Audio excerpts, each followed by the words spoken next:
Good evening and welcome to episode 25. This feels somewhat momentous, but Yeah. episode 25. I'm Brian De Almeida. With me is my long-suffering co-host, Dave. And tonight, our topic is going to be the benefits of failure and why you need to stop rescuing your kids from everything. But first, before we do that, we do our questions 3. So, Dave, what have you done this week for self-improvement?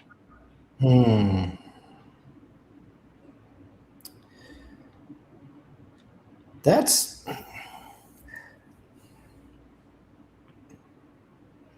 a good question. One of my difficulties with this particular question is I'm often working generally to improve on any number of things, but that usually means that I have a difficulty telling what's noise and what's signal. What have I done? I've gotten better sleep. We retrieved our children. So, now sleep is always a worthy goal. Yeah, better sleep hygiene is one of those things that I know a lot of the arguments behind why we stay up later doing all kinds of things. And I generally agree with many of them. And also it's just better to get better sleep. Yeah. Let's see. Yeah. Better sleep equals success and good something. Good effort. Effort. There we go. I'm looking in the wrong window. Enough sleep means less intrusive thoughts and suicidal ideation. So, that's a good thing. Yeah. For me, I've been working on expressing my opinion in a way that will not cause problems, because I had yesterday a open meeting of the HOA board. Oh, good times. So we had the predictable homeowners who always have lots of things to say show up.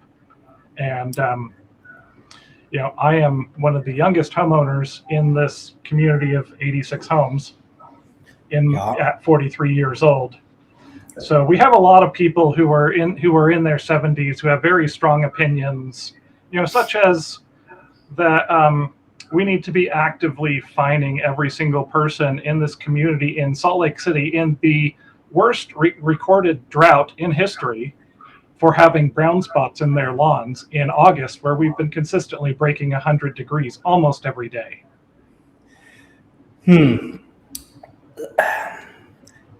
You've seen pictures of my dog, right? Yes. Yeah. You know the color of my dog? Mm-hmm.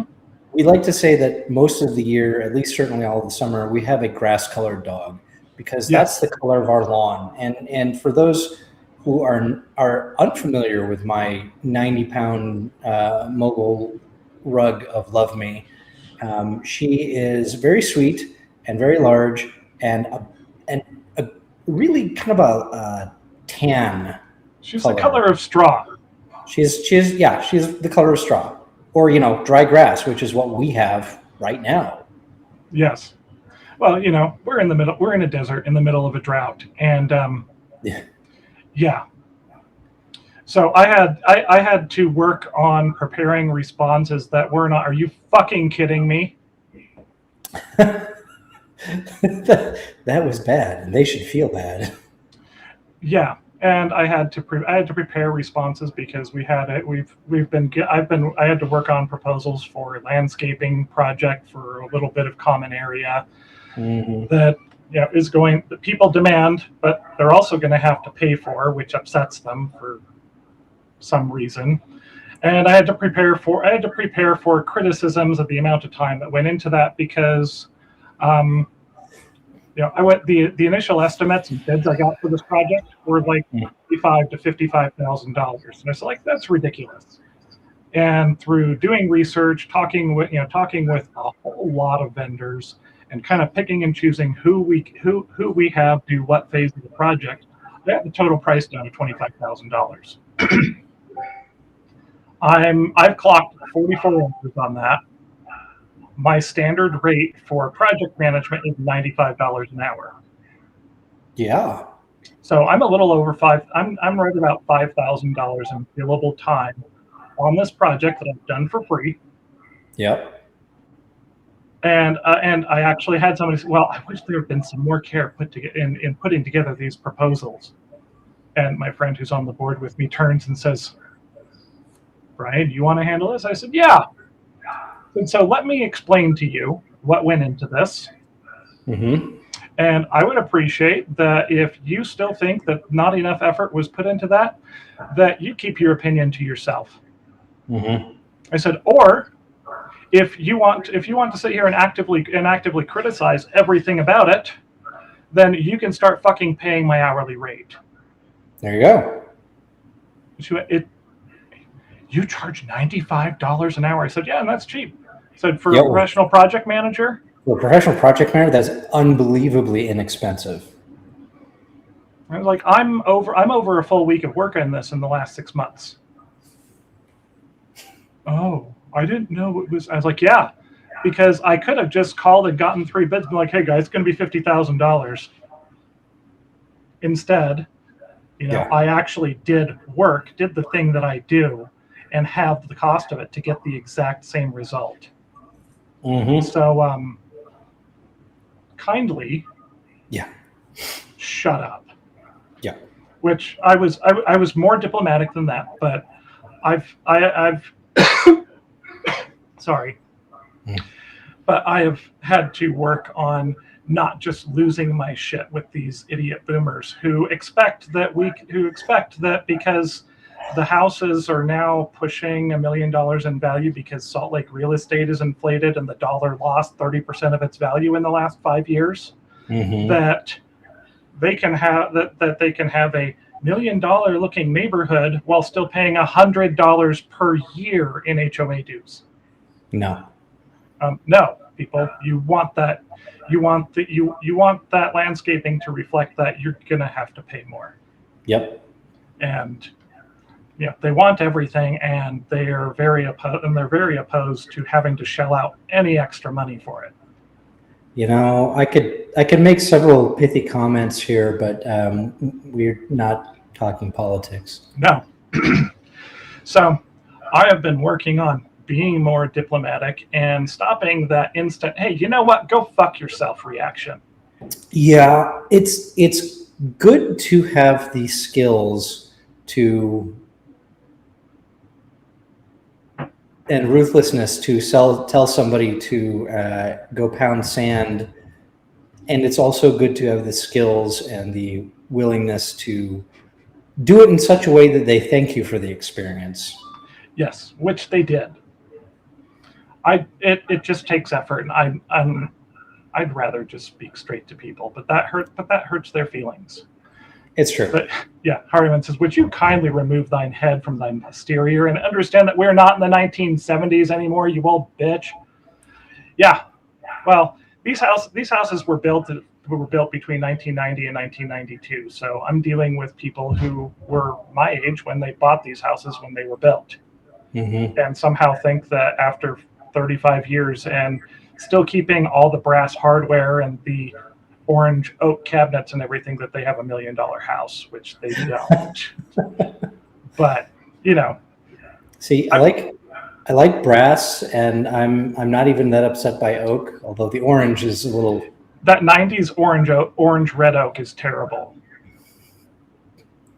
And shiny. I like antiqued brass, or hammer or brass or bronze with a hammered finish. The issue with polished brass is that takes a lot of work to keep, and nobody does it. Well, because it's a lot of work and it's a pain in the backside. Yep. So, Dave, what's something that you have fucked up this week? Oh, God bless.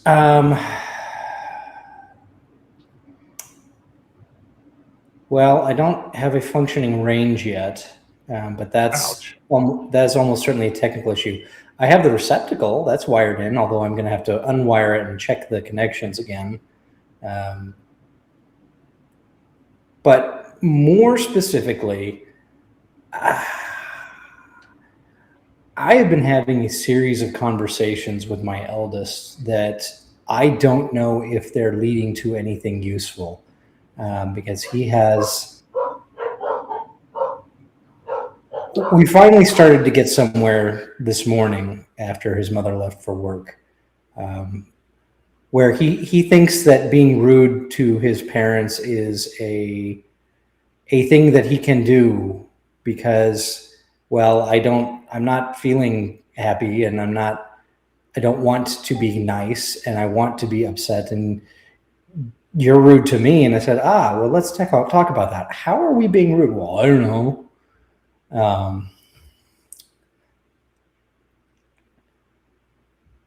Males in general have a more difficult time describing emotion, if you trust the literature. I know it's hard to get a 12-year-old of any sort to be particularly introspective, and particularly when they're ADD AF, it is also a bit hard to get through to them. It certainly can be. And so I know we have had any number of times where it's like, look, I'm not yelling at you. I'm yelling in order to pass the threshold of getting your attention. Yes, and that's very much a thing with neurodivergent kids is when they're focused is when they're hyper focused on something or very intently ignoring something, the threshold to get their attention is high. And uncomfortable conversations with dad are the kind of thing that nobody really enjoys. Yep. Particularly when there's a thread of guilt or shame involved. And while I am not trying to make things worse, there have been any number of times where I've certainly not been trying to make them better. But that, So there have been a few conversations recently where it's one of those, okay, do you as parents present a united front, or do you try to chide your co-parent in how they are, and I realize co-parent usually typically has a very specific meaning, the person with whom you are sharing parenting duties because you happen to be married to them, for how they are perhaps not relating to your children in the same way you would want them to. Yeah. And realizing that they're also their own grown-ass adult who gets to make their own grown-ass adult decisions and live with the consequences thereof. And I have had enough uncomfortable discussions with my wife over such things that I'm often inclined to not try to chide her, but sometimes it's been obnoxious. And that is, with Mrs. Dave, who is eminently reasonable and very much in control of herself. Trying to do it with somebody who is awful is 10 times as hard. Yeah, someone who you have to imagine that they are malicious because at a certain level, the line between incompetence and malice is indistinguishable. Well, there's that line between incompetence and malice. There's also a line between incompetence and humanity. Yeah, fair. I would not. I would hesitate to call Mrs. Dave incompetent at anything. Oh, absolutely. And here I'm not describing my wife, and she would recognize that the most I would get is, you aren't talking about me, because that's weird, right? I was like, no, I want to talk about you. Have watched friends dealing with situations where they and any number of others. Our proximity to the military means that there are a lot of people who made choices when they were younger that they then learned to regret. Yeah, that lead to dysfunctional family systems. Yep. And family plans that require their commands to be involved in things, and lawyers, and when you're both enlisted, nobody's got that much money anyway. It makes it hard. It's rough. It is absolutely rough. So what I fucked up this week would be my sleep hygiene, trying to adjust as school started yesterday. And yeah. I woke up this morning and I was like, oh, my head hurts. Went out into the kitchen. I was like, these lights are really painful.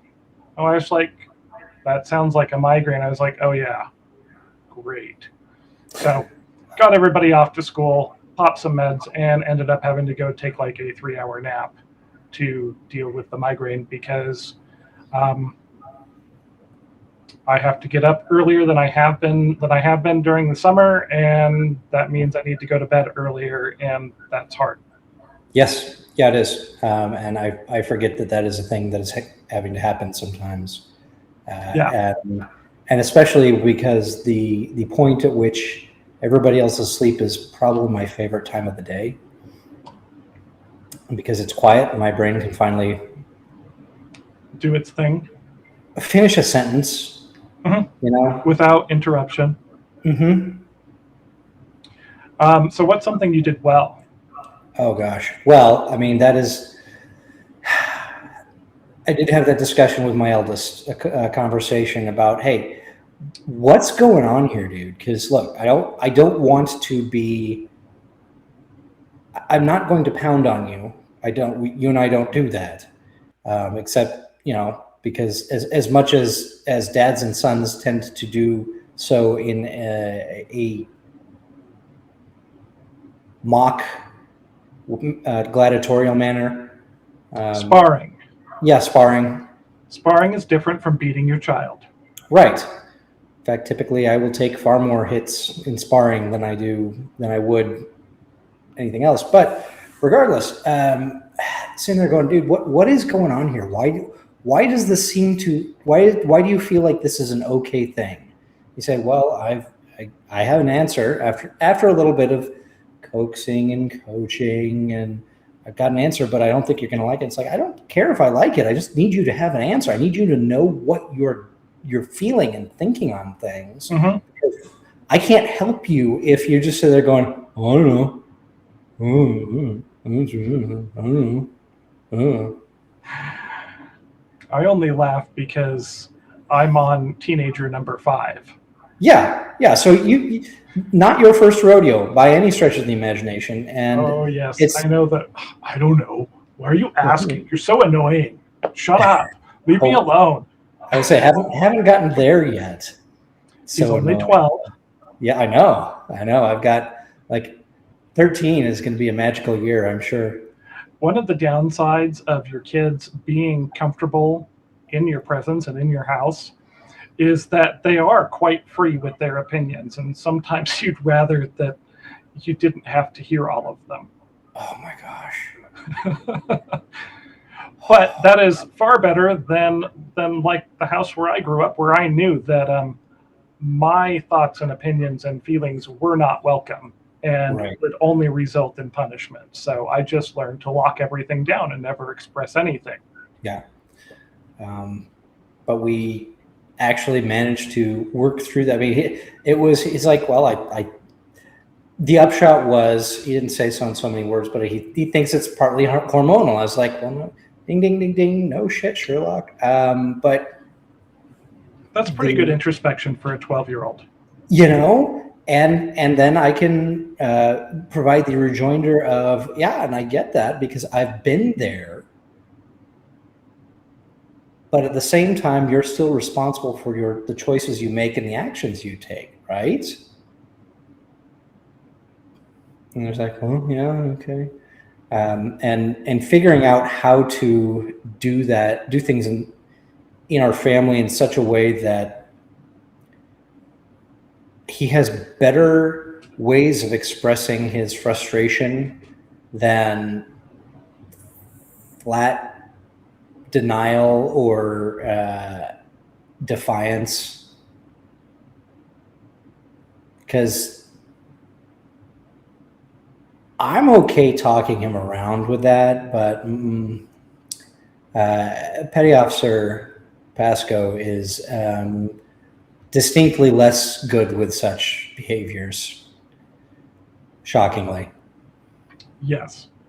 Yeah, a common phrase that gets uttered in my house is, "Hey, you can be angry, you can be upset. What you can't do is what you just did." Right. No, it is not okay for you to repeatedly slam your bedroom door and start throwing things because you're upset. You do not get to hurt other people because you feel angry right now. Yeah. You do not get to break other people's stuff because you're angry right now. Now, if you go and you break your own stuff, I mean, well, it's your stuff, but know that I'm not replacing it. Right. Yeah. We've had that discussion, as well as you're living in my house right now, and therefore you're living under my rules, which are really pretty darn lenient in a lot of ways. Yep. One of the things we want to put together is a home gym, so that I can use my weight rack again, which would be nice. But one of the things I've been wanting to have for a while is a heavy bag, if only because I can send the child out to pound on that for a while. Yep, I finally got one mounted a few months ago. So we have an 80-pound heavy bag, and that is now an option. And it's one that even I've used. Yeah. Of course. Pounding the heavy bag in the way that I can make it move, may not be the best thing to do in front of the child that has been the reason for the frustration, because absolutely, I can make that fucker move. Yeah, it's like I have told our kids any number of times, guys, I outweigh you by whole number multiples here. I just have I have much greater mass and muscle strength, and you can't do the same things I do yet. Yeah, I actually don't outweigh any of my kids by 100 pounds anymore. Yeah, well,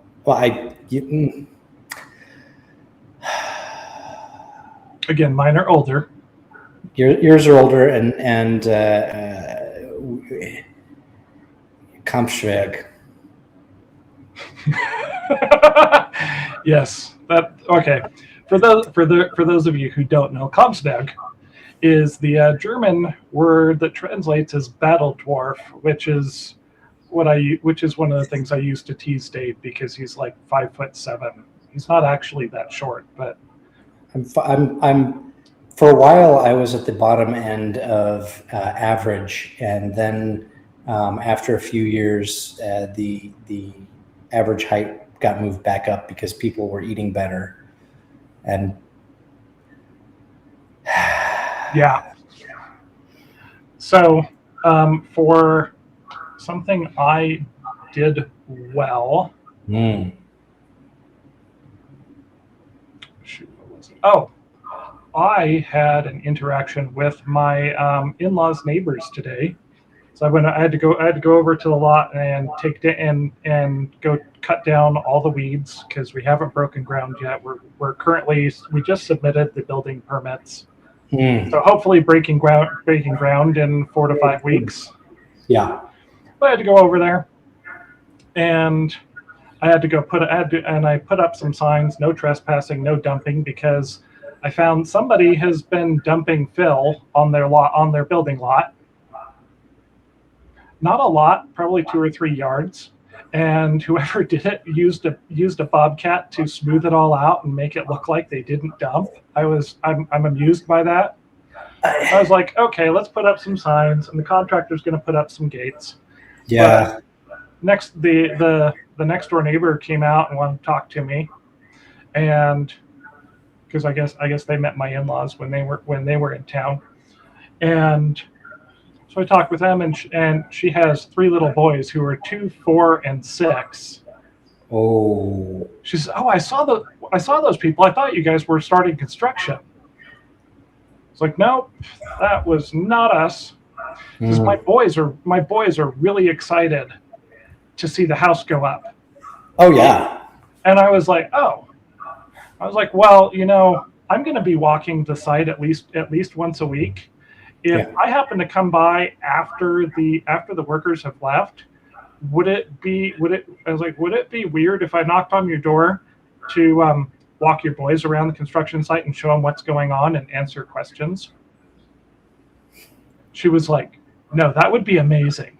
Yeah. Are you kidding? She could sit down and not do anything for like 10 whole minutes. Yeah, I was like, so when do you put them to bed? Mm-hmm. She's like, oh, they go to bed about 8:30. I was like, okay, I'm not gonna be coming by that late normally, but if I'm coming by at 6:30, 7 o'clock, and nobody's working, I said I will absolutely knock on your door and see if your boys want to go and take a look at what's going on with the house up close. Yeah, because honestly, putting together a house is a fascinating process.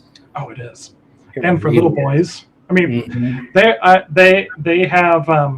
they actually have step ladders set up against the back fence so that they can watch when the excavators are working and stuff. Yeah, earth movers, man. They're very excited. I still get excited by earth movers. Yeah, so I picked up on the social cue and the opportunity to build bridges, and I'm not always the best at that because I tend to be very, very task focused. Yeah. No, that's well done. I'm gonna give myself a plus for that. Definitely. So on to our topic, which again is the benefits of failure. So Dave, why is failure necessary? Not only for us, but especially for our children. Failure is the way we learn best.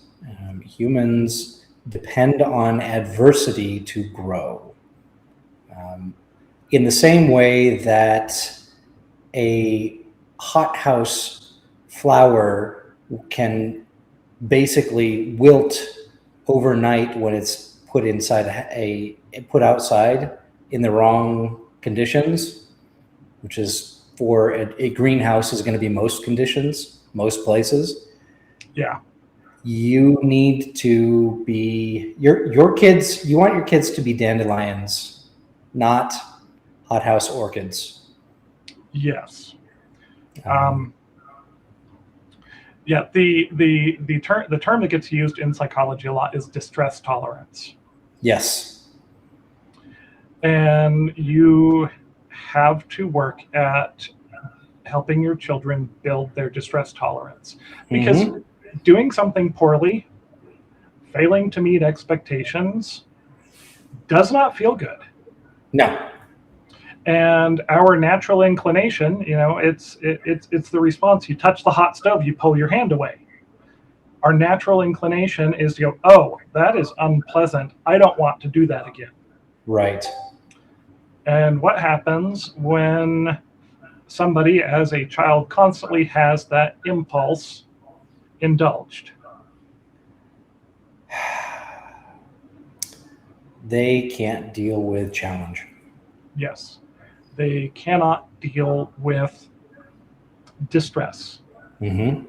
They turn into a crying puddle and they give up.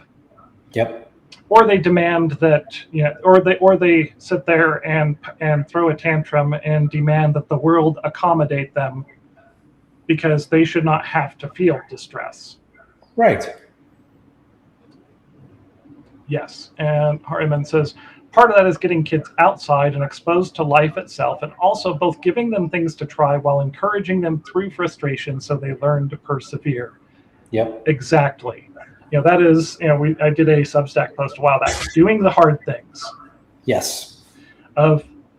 You have to push your kids into doing things that are difficult, because you have to build that distress tolerance. You have to build that familiarity with the process of learning through screwing up.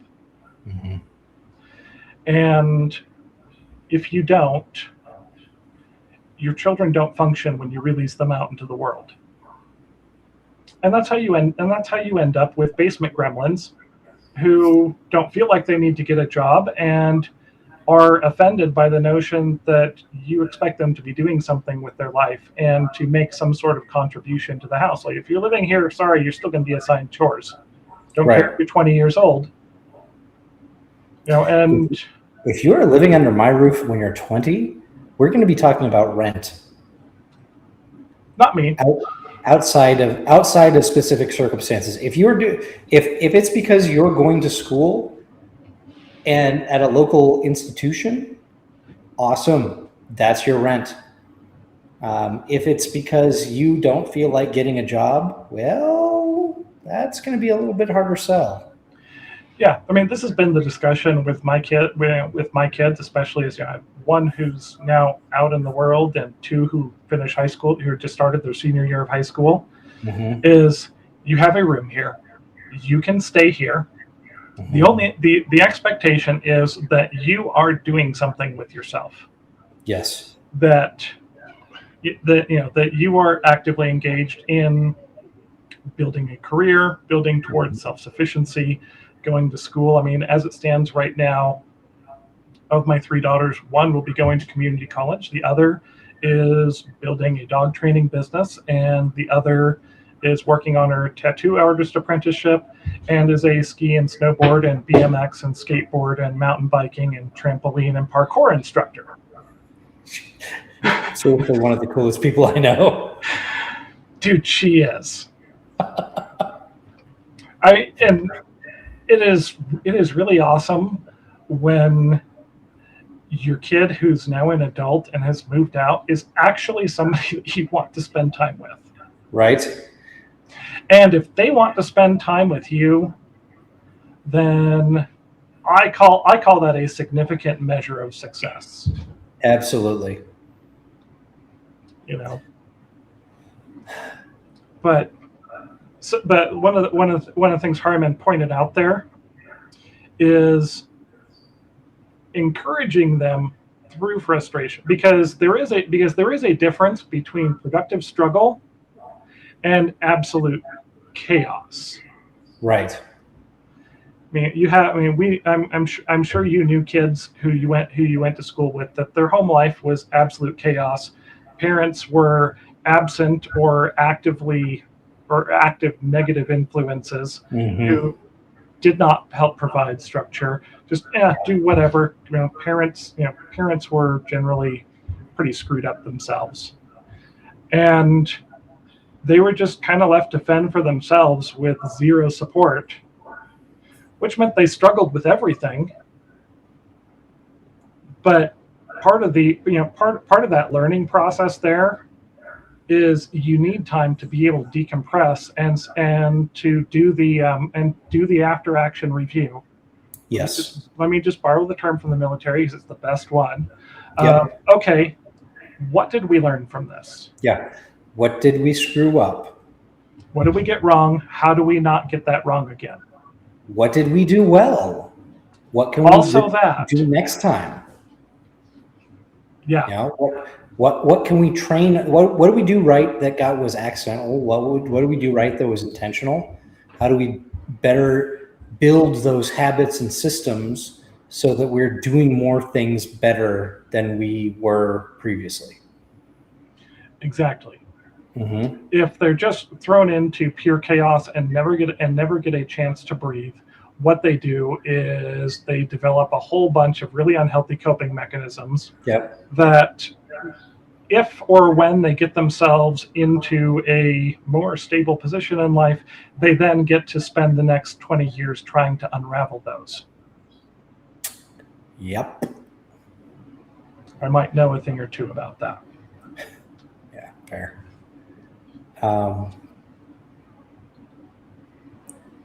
Yeah, and there are plenty of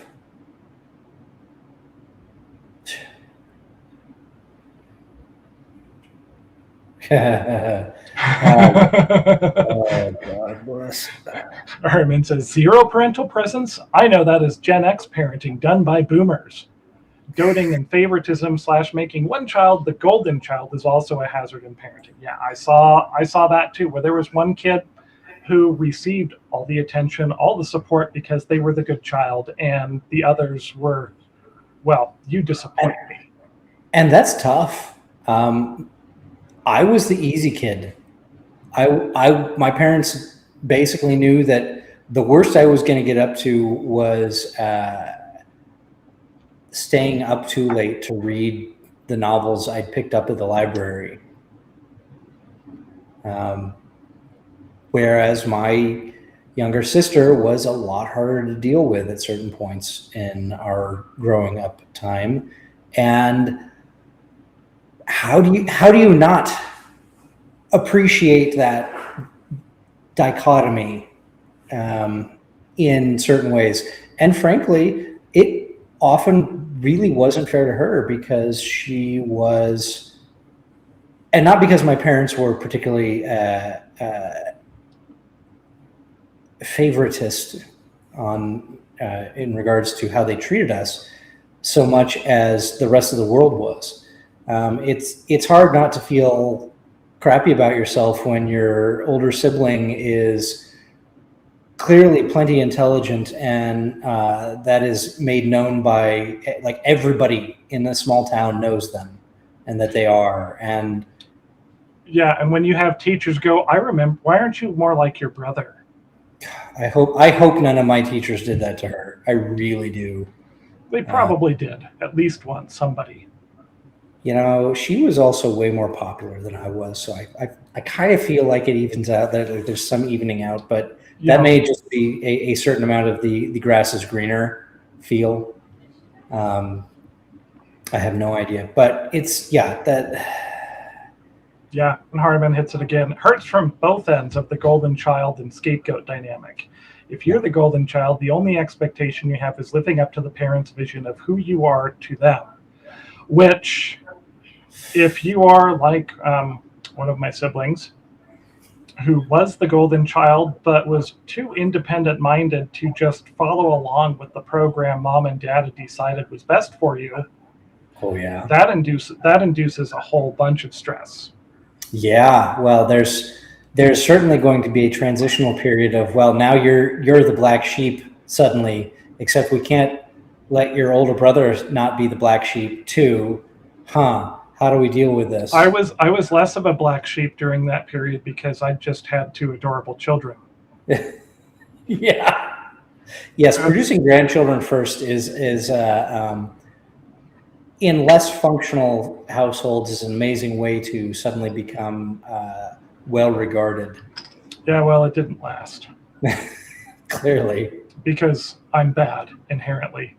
Right. I mean, like, even as a teenager, I was not a bad kid. A lot of stuff that other kids got into, I had zero interest in, because I had zero interest in getting citations for, drinking underage, or being, even having a little bit of weed, or possibly fathering a child. Right. Is most of the way through school, at least until my junior year when I had to get classes to be able to continue driving, my goal was the Air Force Academy. I wanted to go be a fighter jock. Yeah, it's hard to do. Hard to do that when you have glasses. Yeah, that was a disqualifier. I was like, oh, cool, I don't need to get a 4.0 anymore. And that really pissed off my parents. But I was like, I don't see the reward in putting forth full effort on this. A B+ is good enough for me. Right. And then I went and I engineered things to graduate with a 3.49 GPA. So I was 1/100th under the threshold to graduate with honors, just to piss them off. Because that was my thing. I wasn't actually a bad kid, but I was a defiant little asshole.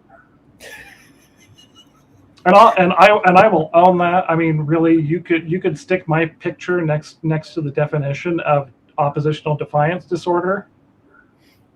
Like, I will go and do something because you told me not to, not because I actually wanted to begin with. Dude, spite is a hell of a motivator. It can be. And as a teenager in the throes of the biological insanity of puberty, Yeah. spite was a hell of a motivator. Yeah, I'm young and I'm immortal, and no one can stop me at doing what I want to do. And I didn't even want to do stupid shit. Right. I just wanted to, not have a curfew that varied between 9:30 and 11:30, depending on how happy my parents were with me that day. Yeah. Yeah. But as far as failure goes, as far as adversity, as far as making mistakes, this is one of those things that it has taken me something like, God bless, well over 40 years.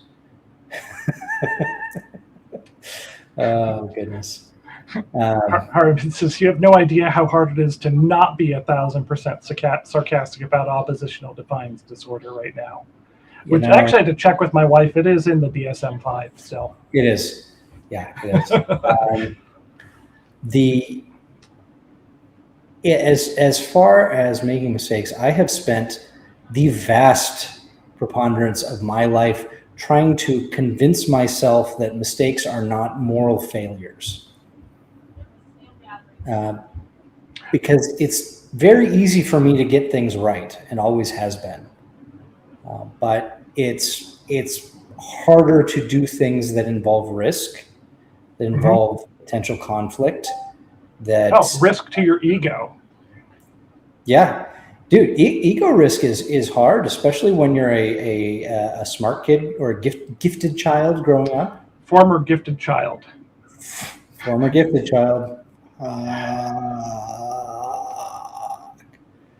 Yes. Especially growing up when nobody knew how to deal with that. Yeah. Because you don't typically make mistakes. Not major ones. No. I broke down in tears the first time I got less than an A on a report card. You were that kid. I was that kid. I was absolutely that kid. Yeah. I have a couple of those. Yeah. So I want you to think of a specific example of where failure taught you something that success never could have. And I have one. I remember very clearly. My daughters, I think, were 3 and 4, and they were doing as siblings do. They were fighting with each other. I think I had been awake for 60 to 70 hours at that point, because we were in the week before BYU started its school semester. So I had a ton of tenants moving in. I had a couple of units that, they're moving in tomorrow, not next week, like is on the schedule. So I had to go in overnight and paint the unit or do other emergency repairs that were on my schedule for the next week, because these people are showing up at 8 o'clock in the morning and they need to move into a fully functional apartment. So I was probably on my 3rd day of being awake. So obviously not at my best. And my kids were being obnoxious. Their mom was at work, and I could not get them to stop until I lost my shit. These little children, I got in their face, I screamed at them. Yep. And I'm not proud to admit that. And the thing that stopped me is they were scared. Yeah. Seeing fear on your child's face that you have put there is sobering. That shut me right the fuck down. Mm-hmm. Because if there is one emotion that I associate with my dad, who I think at that time had just recently died. They may have been a little bit older than 3 or 4. But the primary emotion I have associated with memories of my dad is fear. Yeah. Because he lacked the emotional maturity to not take his frustrations from work home and then take them out on us. And me being the oldest and most obnoxious child, I got the lion's share of that. And I realized my girls are scared of me. Yeah. And I stopped and I said, girls, I'm sorry. I shouldn't be yelling at you for this. Mm-hmm. But I really need, I'm exhausted. I feel terrible. I need some peace and quiet. I need to try to get some sleep. You guys need to go to bed. Mm-hmm. And I'm sorry I yelled at you. And, they were like, what? Yeah. It's kind of that whiplash effect. They're like, what the fuck just happened? Yes. But that was the point where I resolved that if I accomplish nothing else as a parent, my children will not be afraid of me. Mm-hmm. And that was the moment that put me on the path where now I'm fucking running a podcast talking about parenting and how to be a better parent as if I know what I'm doing. And I honestly believe that pretty much every parent who is actually dealing with real life has had a moment where they've had to look at themselves and say, I fucked that up. I scared my child inappropriately. Look, there are times where your toddler starts to run into the street and you snatch them up, and whether there is any form of corporal punishment or not is depends on the literature apparently these days. But the startling them out of poor behavior is incredibly effective. But that's not what we're talking about. What we're talking about is my anger crossed the line into what is biblically referred to as wrath. Yes. Actually, I really like that. Yeah. And there the fear of, oh my gosh, like I have this distinct memory of my oldest being very small and putting his hands over his ears at one point because daddy was way too loud. A little bit later, he would put his hands over his eyes when he'd done something that he felt was inappropriate, because then, he can't see it and we can't see him. But which is far cuter, but is still a bit of has always given me pause. Yeah.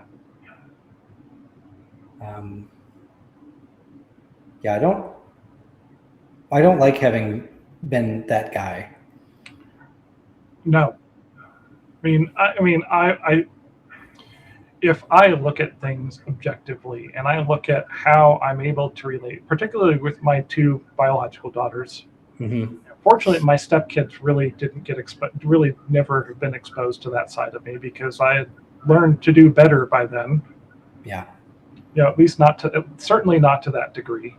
I'd still be an asshole sometimes. We all have days that we are not 100% on game. But I can tell you, I've never gotten in their faces and screamed at them. But for me, when I realized, holy shit, this is how I looked at my dad for decades. That was it. That was a transformational moment for us. That's where I resolved they will not be afraid of me. Yeah. I may screw up everything else. I will not have my children fear me. Yes. And I can look at things objectively, and I can say I think I've made up for that. Yeah. For having at one time been that dad. But you know what? I still feel like shit every day for it. Every time I think about it, I still feel like an absolute shitheel. Well, and Harriman is absolutely correct in this. I behaved because I was terrified of being punished. Should not be uttered by children. There are indeed better ways. That is correct. The way that I, growing up, I was terrified of hearing, "I'm disappointed in you," because my dad figured out a better way. I'm trying to do slightly differently with my kids, because I think that there are still some issues with that one, but it's substantially better than what he got when he was young. Yeah. Yeah, and there's a whole thing in understanding developmental stages, and the point at which a child is really only capable of learning. If I do this, this happens, and I don't like that. Yeah. And the point at which they start to develop a concept of morality and ethics, and where you can start teaching them why this is bad. Right. And it varies from kid to kid. It's somewhere around age 4 to age 8. Yep. Your kids start being able to understand those more complex thoughts, and that abstract why this is bad, as opposed to, if I do this, I'm going to be sent to the corner, or I'm going to be sent to whatever the consequence for that action is. There is a point when children are small where the only thing that they can really learn is, if I do this thing I've been told not to do, I'm going to receive this consequence. However, if you continue to apply that model to a 10-year-old, to a teenager, and just ignore the fact that they are capable of conceptualizing and gaining a better understanding, which helps them form their own system of morality and ethics as they grow and become independent, you are not helping them. No. Which is precisely probably why do an entire episode on that. Oh yeah. Well, and that's precisely why I am so thrilled that my older two are now at a point where I can have a more rational discussion with them on a lot of these topics. I would far rather talk them into obedience. Yes. You want them to choose to do what is right because it is right, not because Dad's going to beat my ass if I don't. That right there, you want citizens to choose to do what is right because it is right, not because the government, in the person of law enforcement, is going to throw them in prison. Dude, that's human civilization and human history, and in a nutshell. We still don't have really satisfying answers. Nope, we don't. But we need to move on to helicopter parenting as active sabotage. We talked a little bit about this a couple of weeks ago with Dave and Andres. I believe I referred to helicopter parents as neurotic fuckwits. In so many words, yes. No, in those exact words. Yeah, well, and neurosis is hard to deal with. As someone who scores pretty high in sensitivity to negative emotion, which is what that term means, it can be terrifying to watch to know that you have to let your kid do things to learn, and and watch and let them fail at stuff. Yep. Let them not do optimally. Yeah. Well, okay. Let's define what we mean by helicopter parenting. Okay. Because Yes. there's lots of conceptions about it. I want to be clear. I want to be clear as to what we are addressing as helicopter parenting, and that is the parents who are always hovering around, who often almost cannot allow the child to be out of their sight because they have to be right there to rescue them from everything. And when they're young, you can see it on the playground. The mom or the dad, so they both do it, hovering right there to catch them at the bottom, to catch a 5-year-old at the bottom of the slide because they might tumble off the end and they might skin their knee or something. Where the kid's quite capable of managing themselves. On the playground equipment, they still have to stand right there. Right. It's different when you have a kid who can barely walk, who's on the playground equipment, because he's likely to just fall ass over tea kettle and actually harm himself. Yeah. But a child that's generally capable of those maneuvers, and they still have to be right there when they go to school. That's the parent who calls up and yells at the teacher because the kid got an 8 out of 10 on today's quiz. Right. Or in high school, the parent of the kid who turned in only half of their homework for the semester, and 3 days before grades are finalized, the parent is screaming at the teacher, demanding that they be allowed to turn in this work because their child has to get an A. The possibly apocryphal stories of parents calling basic training to try to get in touch with their child's drill instructor. I hope these things never actually happen because that child is in for a world of hurt. I have known a few Army and Marine drill instructors, and those have happened. Oh, God bless. And I'm sure Army, Air Force, Navy training's bad enough, but how the Marine Corps is not a military service; it is a cult. Yes. And Paris Island is its Vatican. I love Marines. I do too. As a rule, I know a bunch of Marines who have gotten out, who are medically retired, who have done their time and retired honorably. They are almost universally excellent people for all that they are screwed up. But that is definitely, Marine is a capital M part of their identity. And it is. It's, yeah. I have a friend who was an instructor at Paris Island who somehow a recruit's mother managed to get through the switchboard to her, the chief drill instructor. Oh, no. And imagine being a Marine drill instructor at Paris Island as a 4-foot, almost 11-inch, about 110 pound. I've seen pictures of her in uniform. This woman was petite, diminutive, slight. Yeah. So, and as a chief drill instructor, getting this phone call, I need you to be nicer to my child. He said they said in their letter that your drill instructors are really mean and it causes them distress.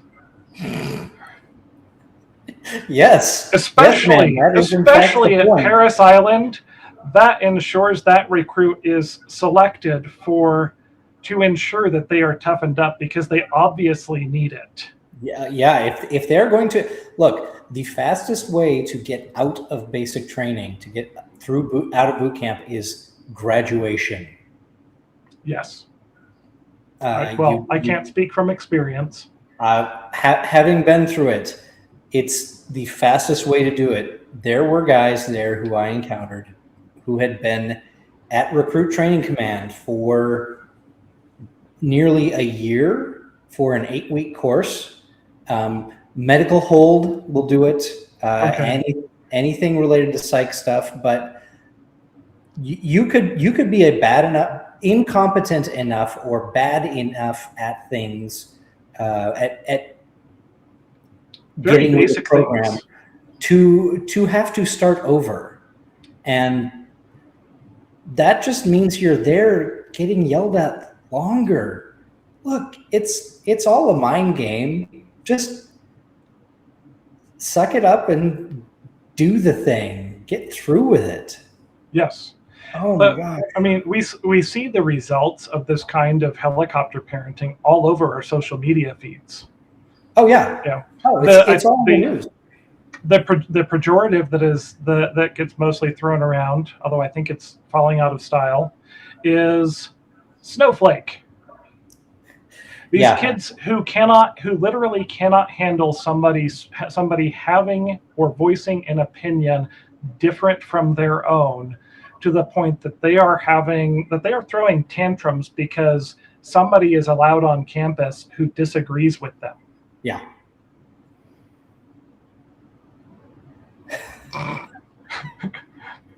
Okay, where's my mouse pointer?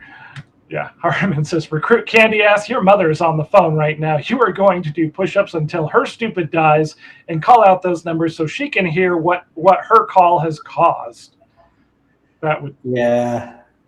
That's... I think that is representative of the type of reaction that would get. But we've mentioned before, we have a good friend who's a college professor, and he regularly gets calls and emails from concerned parents of their child in their 20s. I need to talk to you. I think you're being too harsh grading. Or this project is too difficult. You did not give enough time for this. Yeah, your child knew about this on the first day of class. They were aware. They were presented with the syllabus. They were presented with the schedule. They were presented with the metrics. Here's what you need to do to get a passing grade. They only turned in half of the project. That does not earn them a passing grade. I was hiring for an industrial maintenance technician, entry level, looking for somebody with basically mechanical aptitude and interest rather than experience, because I was going to have to train this person, especially at what HR would let me pay them. Yep. I had a 24-year-old kid who had 2 vocational certificates. His mother showed up to the job interview with him. No. She objected most strenuously when I said, no, the interview is with your son. You are not part of this. Well, I said, ma'am, your son is an adult. And if you want him to have an opportunity at this job, you need to promise that this is my last interaction with you, save there be some sort of emergency in which he is unable to communicate with me. I said, because I will be his boss, and me and my maintenance supervisor will be his bosses. We will be training him and we will be correcting him.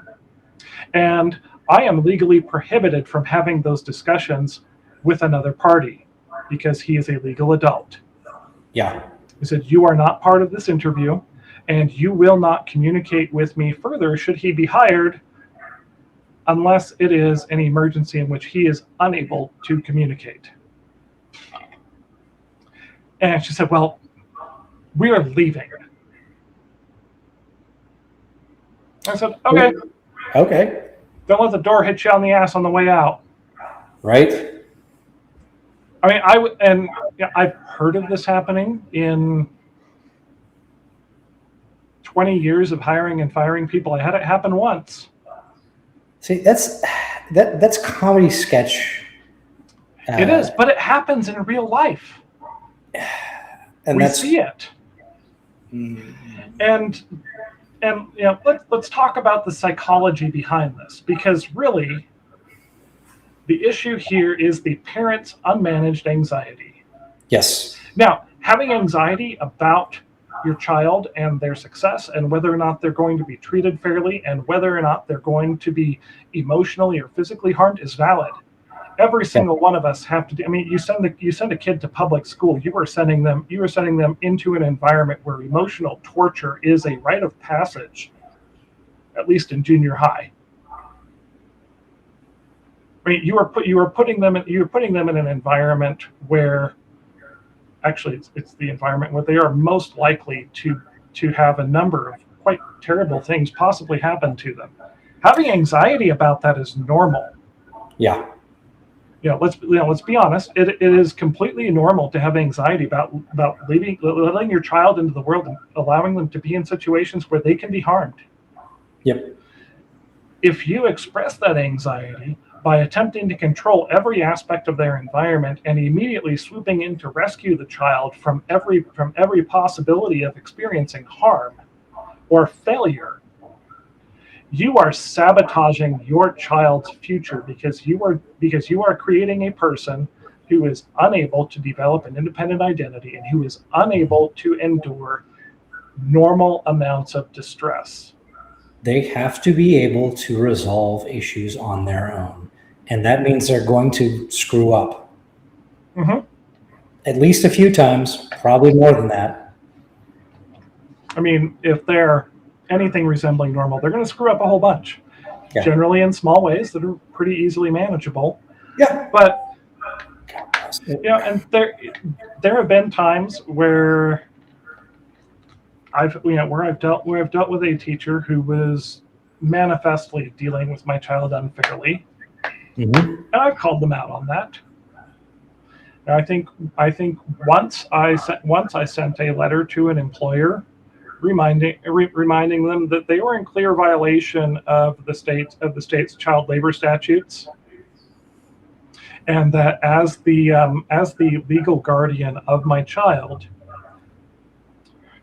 I am concerned about this and intend to ensure that the state labor board is informed and that issue is resolved because you were doing damage to my child. Mm-hmm. I've never intervened where my manager's a dick, right? But where they were clearly violating violating limits that are put in place as to number of hours that a 14-year-old can work in a freaking amusement park.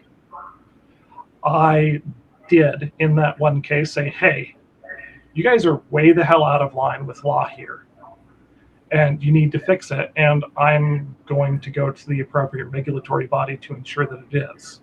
Yeah. And suddenly my 14-year-old was not scheduled to work a noon to midnight shift at the entrance booth to an amusement park.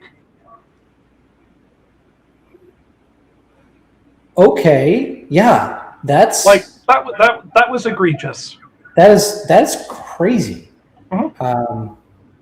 So that was it is appropriate sometimes to intervene. Absolutely. Look, when I was waiting to go into the military, I had already graduated from college at this point. I had a bachelor's. You had a degree in philosophy. Yeah, which perhaps it makes sense then that I got a job making pizza dough. I screwed up. Like my first day, I didn't show up because in my defense, I didn't know I was supposed to. And also, it was sure nice to be then.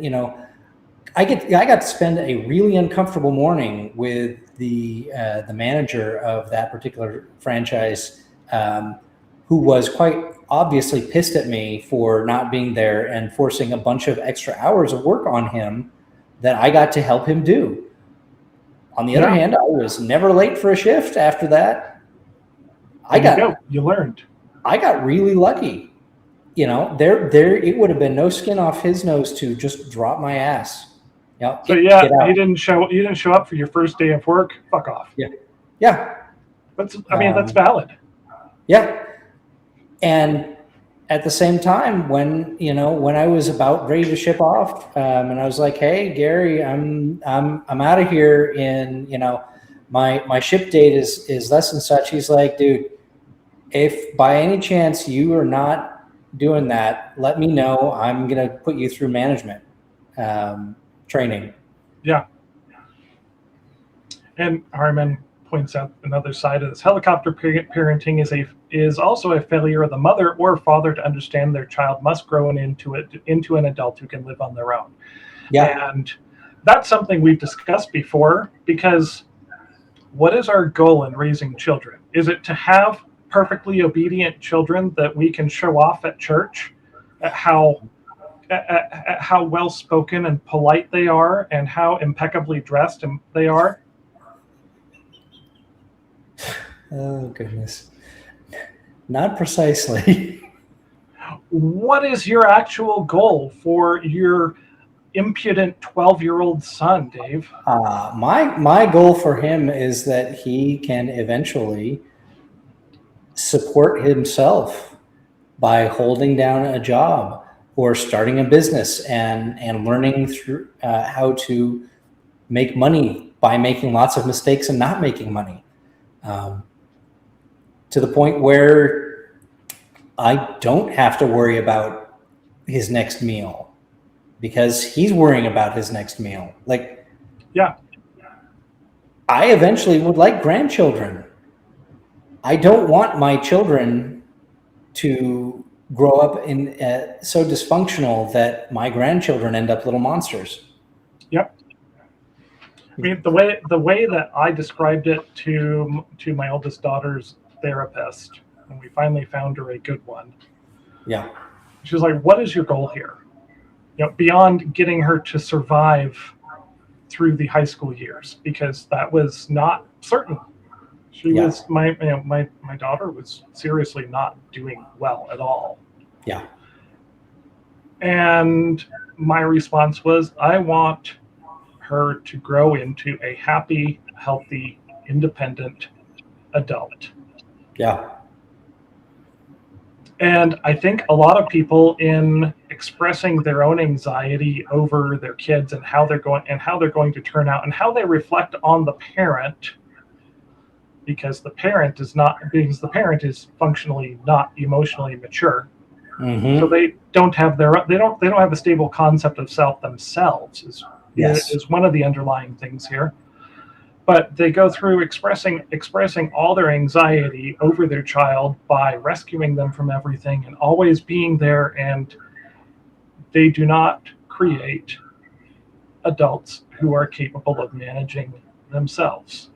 Yeah. I mean, because at some point you're not going to be there to rescue them. You may be like my paternal grandfather, who's like 93 and still perfectly functional. I mean, honestly, he was a machinist with Lockheed. He worked on some really cool. He actually machined, among other things, the exhaust nozzles for the escape tower on every single Apollo command module. That's super cool. Because that was a sub-assembly provided by Lockheed. Yeah. And the Saturn V was so fucking big, you don't realize that little tiny escape tower on top. There's a picture of my dad at like 10 years old standing inside one of them. Yeah, they're enormous. But I mean, honestly, my grandfather today could walk into a machine shop still, and would still be quite handy with the manual lathe and mill that he earned his bread and butter on and his pension for decades. Yeah. His hands still don't shake. I think his hands are steadier than mine most of the time, and he's like 93. Or you can be like my dad, who just before his 50th birthday found out he had a tumor growing in the center of his brainstem and died 11 months later at 51 years old. At some point, you're not going to be there. Yeah. I've always known that I might not. I've always figured that if I could see my kids graduate from high school, I was going to be really lucky. With a liver Yeah. transplant at 21. Considering what the prognosis your mom was given, Don't let him have children. right?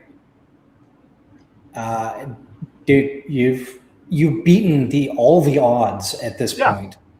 But I've always known that in a couple of weeks I could be gone, and my kids no longer had me. Yeah. So I may have been more focused on this than other people. But at some point, your kids have to be able to sink or swim on their own. Yes.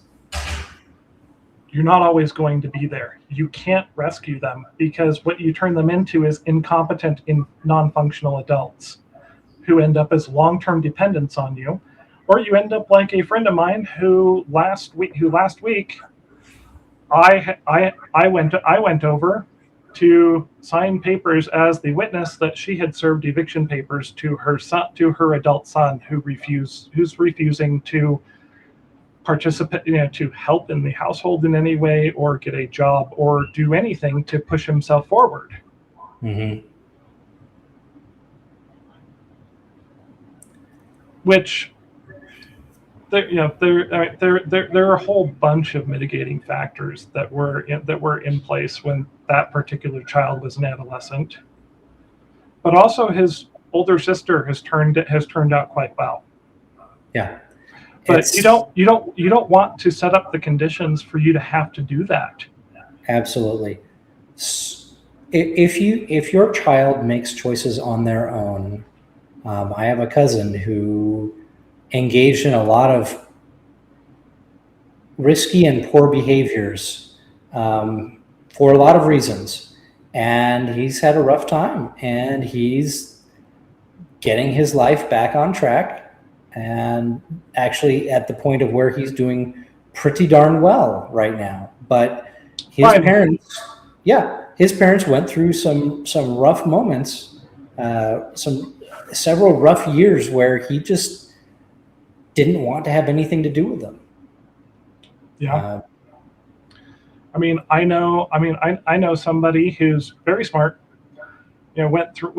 Breezed through his undergrad program, made it into med school, made it through med school, Mm-hmm. and was fired from his residency program because he kept showing up hours late, because the stress of residency turned him into a severe alcoholic. Where the man as a resident was practicing medicine drunk, and had graduated from the what is the term? It's not controlled alcoholic, or functional. From functional alcoholic to non-functional alcoholic. Mm-hmm. He ended up moving back in with his parents, going to rehab, and eventually got things together. But he can't practice medicine, and he still has all the student loans to pay for med school. Yeah. And his parents provided a landing pad. They provided the support he needed to get back on his feet. Mm-hmm. But his parents are not offering to cover his loans, or well, you know what? You did this to yourself, and I'm sorry, but we can't insulate you from the consequences of that. You ever read the Millionaire Next Door? No. A lot of data that would almost certainly not surprise you at all. One of the predictors of effectively financial maturity in adults is whether or not they are provided what the authors call financial outpatient treatment, where the parents, take care of, they pay their mortgage, or they pay for the grandchildren's private school tuition, but functionally they're still partly financially supporting their adult children. and that is becomes a distinct problem. Yeah, I can see that in people I've known. Yeah, that was happening before the term helicopter parent came into vogue. Yes, it did. That's the kind of thing that has happened for decades and decades. Centuries. Yeah. There are things that you can do as a parent to set your children up well. The things that you can give them, like resources that you can give them in terms of finance and property, real property, etc. But you still have to, at some point, step back and say, and these are your responsibility. You do what you choose to do with them. And if you screw it up, I'm not going to swoop in and make things right. Yeah, I mean, my oldest daughter has moved out. She's working a fairly entry-level job, which sometimes when I look at that and go, you're making more than I did in most of my 30s. But the dollar's lost 45% of its value since I was making less than that per hour. But she's paying her rent. She's saving up money for a car. She did not do driver's ed during school, so she's responsible for paying for her own driver's ed to get her driver's license. And there were completely legitimate reasons that I supported that she did not get her driver's license then, because she had some medical stuff going on that, I mean, functional narcolepsy due to untreated sleep apnea. No, you really should not be driving, and I'm not going to complain about driving you around even though you finished high school in that particular case. But she's got to pay for a driver's ed program. She's on my medical insurance, which because we are self-employed, we're stuck paying tons of money for a marketplace plan that has a massive deductible. Yep. When she finally was able to get in for a sleep study and most of that was deductible for the year. We paid that because the deductible we kind of look at as our responsibility, because that's the plan that we're on. But her visit copays, she pays those. Yeah, look, so long as that stuff is spelled out, I don't see it as being a huge issue. Yeah. It doesn't mean the end go, adios kid, you're a grown up, fuck off. And we have friends who got that treatment. We have friends who got that treatment at 14. Yes. Well, you are now legally employable, so I'm not buying you a fucking thing. Yeah, get out of my house. Stop buy your own food, buy your own clothes. Stop being a drag on me. That's not what we're advocating. No. What our job is as parents is to teach things like personal responsibility and accountability. When you screw up, you get to fix it. I will support you in this, but I am not going to rescue you. I'm not going to beg special treatment for you when you have gone out of your way to make a problem for yourself. I will be happy to advise you. I'll be happy to help you figure it out. Yeah. I'll be happy to listen. I'm happy to listen to your frustrations with the bullshit that is being an adult. Yep. And some of it, even as a responsible adult, feels like real bullshit. Yeah. Paying taxes sucks, man. Don't start me on that rant. We've talked about that briefly in other places. Yeah.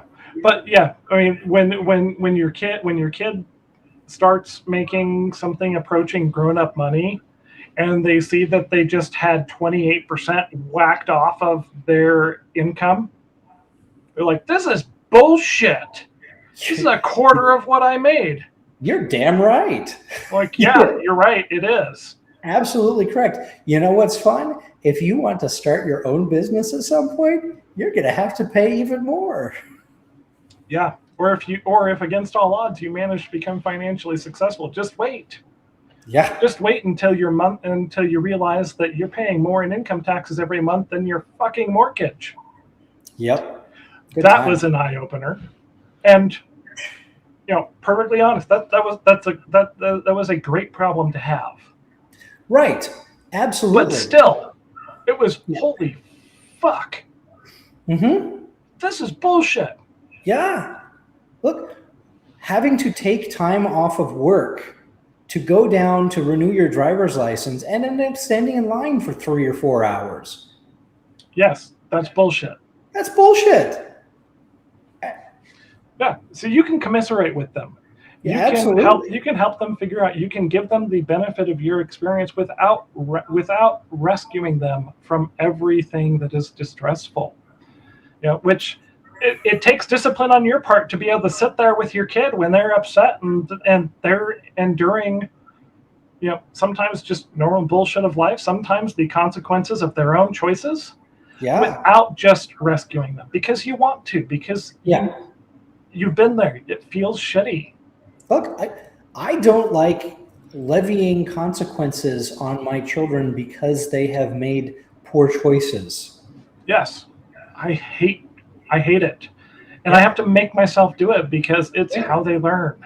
Yeah, I'm a firm believer in uncomfortable conversations, but sometimes there's just you did exactly the thing I told you not to do. I know why you did it. But now you're going to lose a privilege for a while. Yes, you abused the privilege given to you, and now I am required to limit it because you are obviously not capable of handling it with total freedom. Yeah, we're talking about we had a serious conversation on the drive up to retrieve our children. My in-laws took the kids for about a week and a half, so my wife and I could work on the house, which we are getting closer. I've got to look at flights tonight, actually. Yeah. All right, groovy. But we're talking about phones because one of the things is we want our children to have less fettered access to their family members who are not us. Yes. They don't live near their cousins. I would like them to be able to chat with their cousins via text. With my wife's family, with her brothers and two cousins. Mm-hmm. And her situation's compounded because one of her brothers lives in Japan. Yeah. That many time zones difference really kind of screws things up. When my wife and I were, we have a family Discord server. Oh yeah, and that would be phenomenal if they had regular access to it. But yes. one of the issues that we've had with our kids is that they have repeatedly made poor choices regarding screen time, and so they have not gotten unfettered access to such. They don't have their own computers at this point in part because we've had to deal with financial stuff, but in part because they have not proven themselves trustworthy with the access that they had. Yeah, I have a kid whose Chromebook is not allowed inside of his bedroom because we set it up with one account, and that account has time limits and some other restrictions on it, and he figured out how to add other accounts so that he could do things on it and until 3 and 4 o'clock in the morning, and then the next day get a call 2 hours into the school day. I have a migraine. Yeah. Which we go and look. Oh, there's an unauthorized account on your Chromebook, and let's take a. Oh, gee, you were on YouTube until 4:15 this morning. You've had about 2 hours. You had a long nap. You did not have a night's sleep. That is insufficient. So you now are prohibited from taking your Chromebook into your bedroom. Yeah. And your devices devices you have access to are audited for unauthorized accounts now. Yeah. Yep. Sucks. And you don't like doing it. It's not fun to have to do. Yeah, because you know what, his older sisters don't have that restriction because they manage it responsibly. Yep. He does And not. it's hard to do. It's hard to enforce.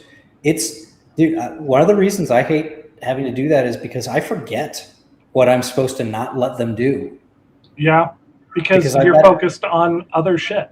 I've got a toddler I'm keeping alive. I'm trying to make sure that, you know, I occasionally cook a real meal for my family, despite having functionally 2 or 3 ways of doing that.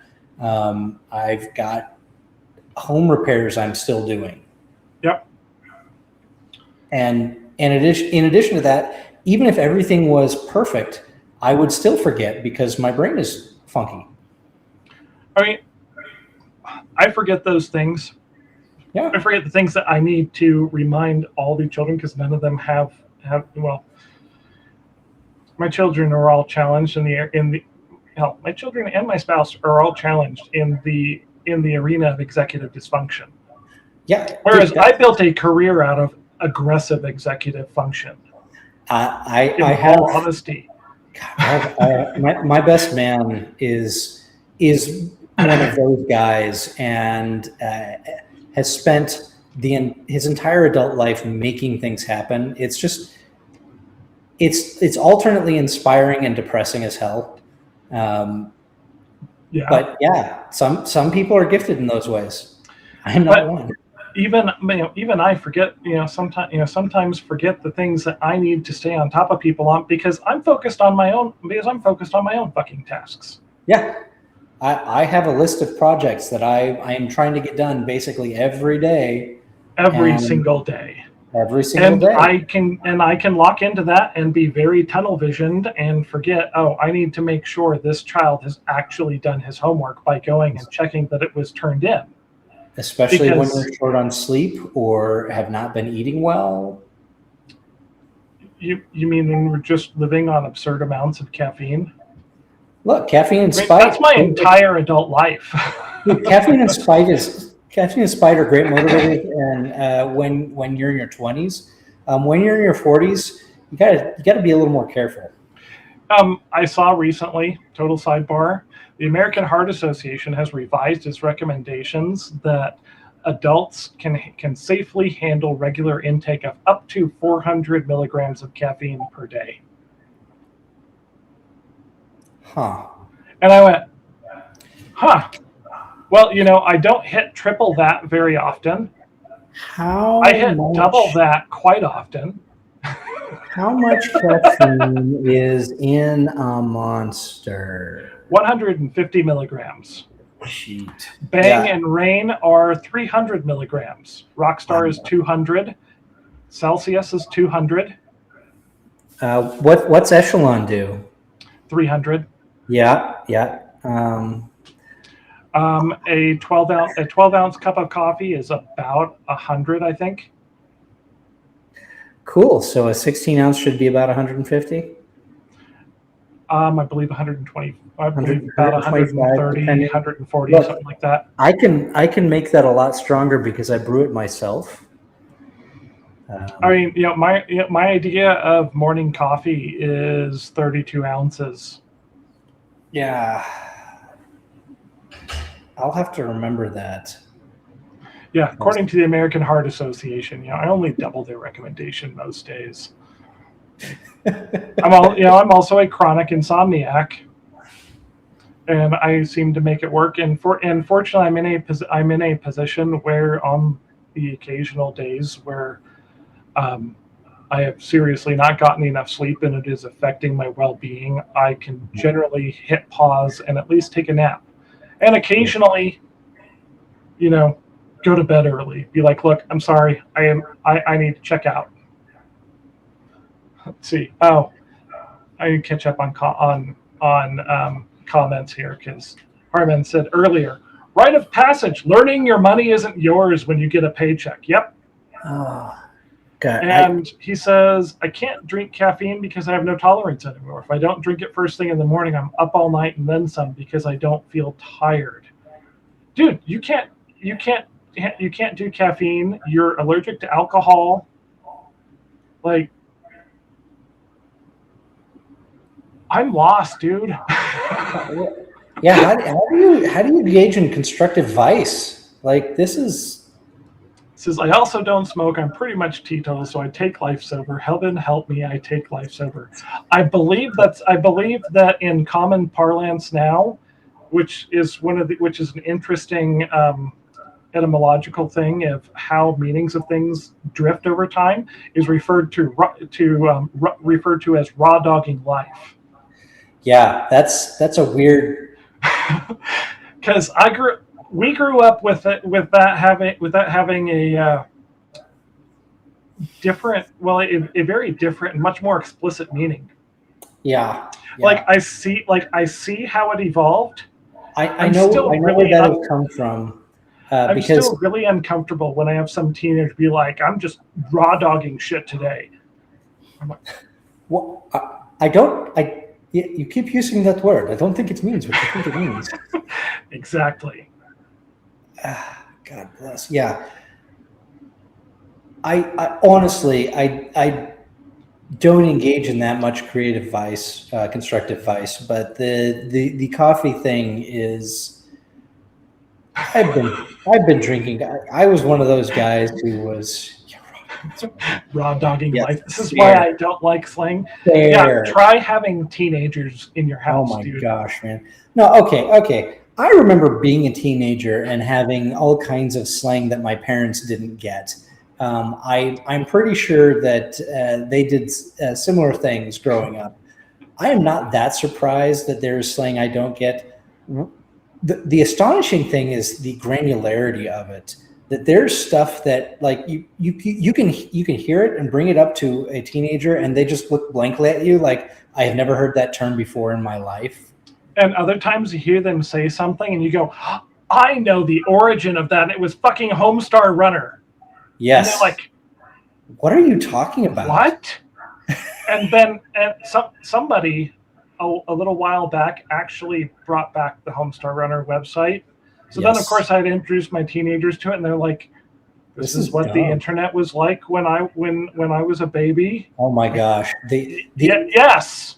The old lore. Don't quote me, the old God. magic witch. I was there when it was written. I saw the badger.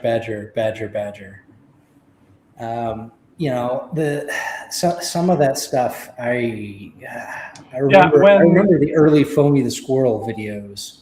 Yes.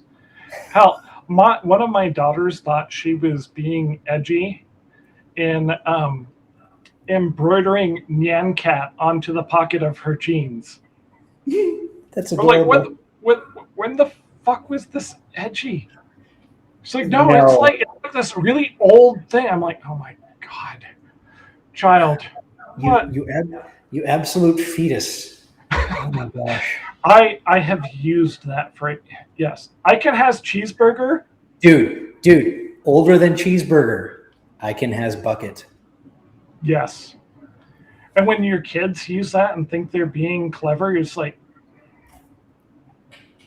has this gone like Janko jeans and gone where it went completely out of style and is now coming back? What the hell?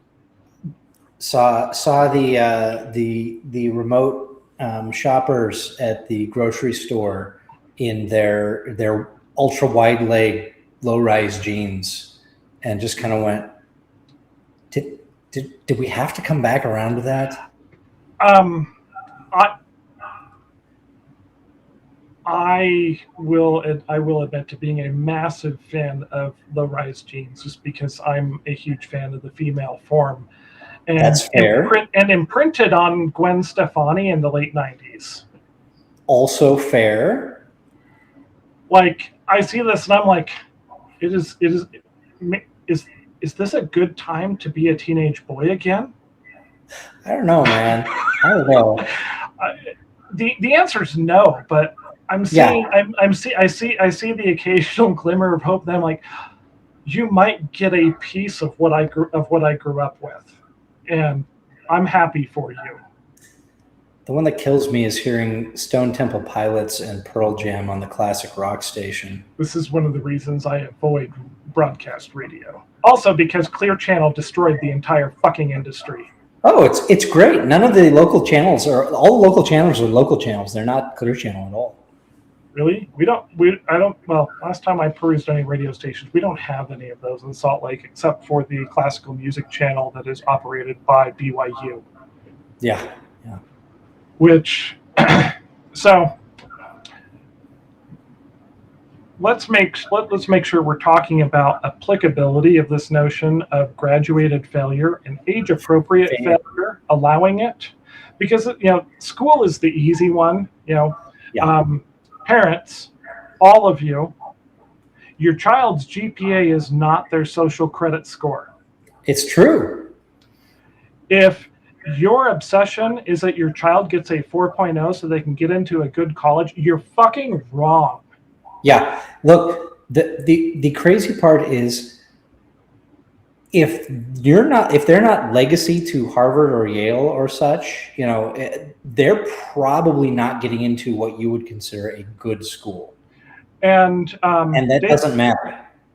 Dave Kraske, who was on the show with us a couple of weeks ago, did a Substack article a couple of weeks back. Look, it doesn't matter if your kid gets into a good college. And the answer was, with a few exceptions for a few super competitive industries, such as being an attorney, the answer is within 5 years of graduation, unless they are a legacy with connections that they are able to leverage. As far as career advancement and income, within 5 years, the difference between a kid who went to a community college and got a degree in the same program as somebody who went to a college that they paid $50,000 a semester for is equal. Yep. Look, and here's the crazy part. Your local community college almost certainly has things like construction science classes and welding classes and diesel tech. Our local one has machining classes, HVAC and electrical stuff. And you know what you could do starting as a welder? Quite well, especially in Texas, if you're willing to go work on pipelines. If you're willing to work oil pipelines, or if you're willing to do agricultural and travel for it, you can walk on at $80,000-$90,000 a year and be making 100 to 150 in 5 years. Yep, piece of cake. Without carrying $50,000+ in student loans. Yeah. But so your child's 4.0 GPA is not actually that important. Even for admissions for most colleges, it's not that important. Yes. You need to let them do badly at a few things. Yeah. And you need to let them do badly, not just at grades. You need to let them do badly at a job. Let them do badly at sports. Let them do badly in their chosen activities. Do badly in social situations. When your kids start dating, you are there for advice. That's what your job is. In some cases, it's going to be appropriate to be like, hey, do you understand how the dynamics that I'm seeing here? You got to stop this. Or say, you know what? You cannot affiliate with this person. Right. I had one kid that one of my daughters was friends with from playing in the jazz band at school. When she was a sophomore, he was a senior. He graduated, and then he's 19 years old and starts engaging in stalkerish behavior. He's like, hey, you cannot be friends with him. Yeah. This is not okay. There were things happened. Nothing nothing irreparable to my daughter, but things happened, and I said, look, you cannot associate with this person. Yeah. And he has shown by his actions that you are not safe being around him and that he cannot manage himself. And she thought, oh, we're just friends. Well, no, he did not think that. And for their sake, do not use phrases like, as long as you are living under my roof, because the average teenager sees that as an instant out. As an invitation. Yes. Fine. Then I'm no longer living under your roof. Bye. You don't want that. No. I have I have, with the consent of parents, sheltered a runaway or two. Mm-hmm. Where fortunately I had some sort of relationship with the parents. I actually had a parent call me and be like, "My child says that she's moving into your house." I went, "That's news to me. Um, what's going on?" Yeah. And that kid actually lived in my house for 3 or 4 months until she decided that the rules we had put in place were unlivable, and she moved out. And her parents now hate me because I didn't stop her from moving out when I told her that you will comply with this guideline or you will not have a place to stay here. She said, "Okay, Mm-hmm. then I'm moving out." Yeah. Which is kind of hypocritical because her parents couldn't get her to stay at home either. Of course, a big part of that is her mother's a abusive alcoholic. But Well, and really what it seems to come down to is teach them how to value themselves. yes, and teach them how to work through difficult situations and difficult emotions as opposed to running away from them. Yes. My And that's my hard. parents are telling me things that make me feel bad, so I'm running away. Yeah. You do not want to raise a child who that is how they react to distress, Yeah. because they're making manifestly poor choices and choices that endanger the other children in the house. Yes. And that's another one when you are going to be justified in ejecting a child is when they're Yes, making decisions that endanger their younger siblings or themselves. or themselves. Yeah, and Harriman points out, make sure they have social situations. Don't let them Yes. be a shut-in. Yes, that is. I mean, that's another part of developing distress tolerance is especially the COVID kids. Who the last of what I'm going to call the COVID kids. Who were 10 plus when all that happened, are now in Yeah. high school. But a lot of them have a ton of social anxiety. Yeah. And You reasonably so. I mean, I understand it. I empathize with it. I mean, hell, most of the time, I don't want to go deal with random people. No. I have my dozen people that I really like and I want to spend time with, and I don't feel a whole lot of motivation to go out and deal with the general public because the general public's fucking stupid, and they annoy the shit out of me most of the time. But Yeah. when you have a kid who's like, "No, I just want to play Minecraft." No, you need to do things outside the house. You need to Yeah. interact with your peers. And you need to interact with peers in ways that are other than playing on a shared Minecraft server. Right. Those can That's be distress decent things, tolerance to be clear. with But moderation, yeah. as moderation in pretty much everything. So I mean that may be the failure there, is that they feel really awkward in social situations and want to just avoid them. Yeah. Well, yeah, you know what? You might embarrass yourself. You might. Yes. I can tell you now that even in high school, doing something embarrassing that everybody remembers wears off. Yeah. If you choose to go to any of your high school reunions, No, look. I'm fair.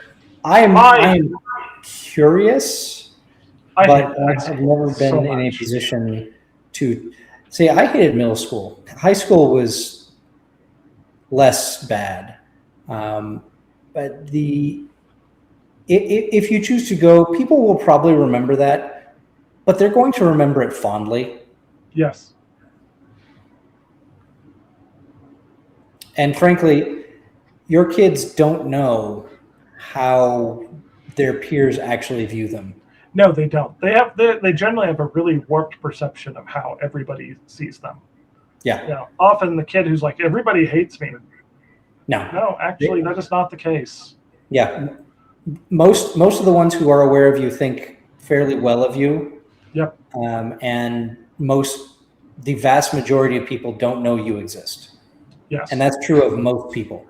And I empathize with Hardiman here. He says, I used to work retail. My job has me proofreading deposition transcripts. I have to fight hard against misanthropy.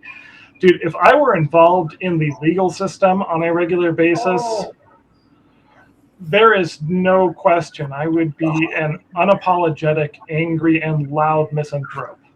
Yeah. Like I have learned that I cannot consistently deal with the dregs of humanity without losing my fucking mind. My brother-in-law graduated from the law enforcement academy and did not go into law enforcement because he had a realistic view of him having power and dealing with the worst of humanity. And he said, I would end up in prison fairly quickly because he would see people who, just the world would be a better place if they weren't breathing anymore.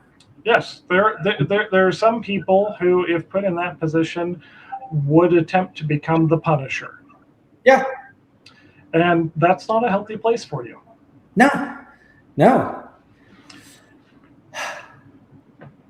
So this applies across all domains of life. School and work are the easy examples.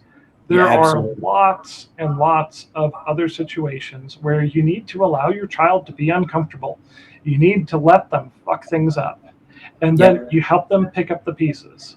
I think the most important part is to, one, empathize with them.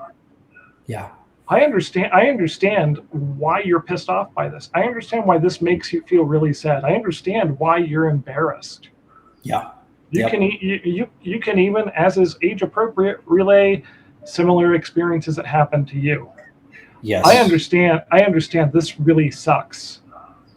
Now, let's take a look at this. What did we do well? What did we do wrong? How do we not make these same mistakes in the future? This is the same thing that you should be doing with yourself every time you fuck something up. Every time that you let your emotions get in the way of treating your kids with love and fairness, you go, okay, what played into this? How do I prevent that from happening again? Sometimes it involves some managing of situations. Sometimes it means that you step in a little bit earlier so that things don't escalate. Sometimes it's, I have to better control myself, and you learn to lock that down and express it in an appropriate manner. There's always a lesson to be learned from failure. And our job is to help them deal with the emotional fallout, to provide an empathetic ear, and you can absolutely commiserate with how this sucks or how this does not feel good and I don't like it. So you know what? I don't like it either. I don't like watching you deal with this. But what are our opportunities for learning here? Yes. In one situation with one of my daughters, it was, okay, you need to understand some of the realities of how males interact with really pretty girls. And and while you are certainly not at fault for the things that happened here, you need to understand that being a gorgeous young woman has effects in how other people behave. Yep. Like, no, you're not responsible for this. Yeah. But understand that there are realities here that are not fair. Yeah. And you need to be aware of them. And she learned that lesson. It was, I hated having to have that conversation. Yeah. Because it's manifestly unfair. She has no control over being born fucking gorgeous, and the fact that far too many people think with their genitals as opposed to their brains. But that effect exists whether it's fair or not, and so she has to understand that that's a thing that happens and be aware of it, and not not victim blaming or anything, but understand that reality exists and you have to interact with it as things are, not as how they should be ideally. Lots of Yes. life is unfair. Lots of times you get stuck with the shit end of the stick through no fault of your own. Mm-hmm. And you still have to be able to deal with that. Sometimes you get stuck with the shit end of the stick because you did something stupid. And either way, you have to work with it because the world is what it is. You can never throw a big enough tantrum that the world will become the ideal of what you think it is. Yeah. And you can either live in that reality and learn to function in it, or you can just be non-functional. And at some point, everybody's going to stop subsidizing you being just incapable of dealing with reality. Yeah. So as parents, our job is to help them understand that. Yes. Sometimes life is really fucking unfair. Yeah. And it sucks. And we still have to deal with that because that's reality. We live in we absolutely live in a fallen world. Mm-hmm.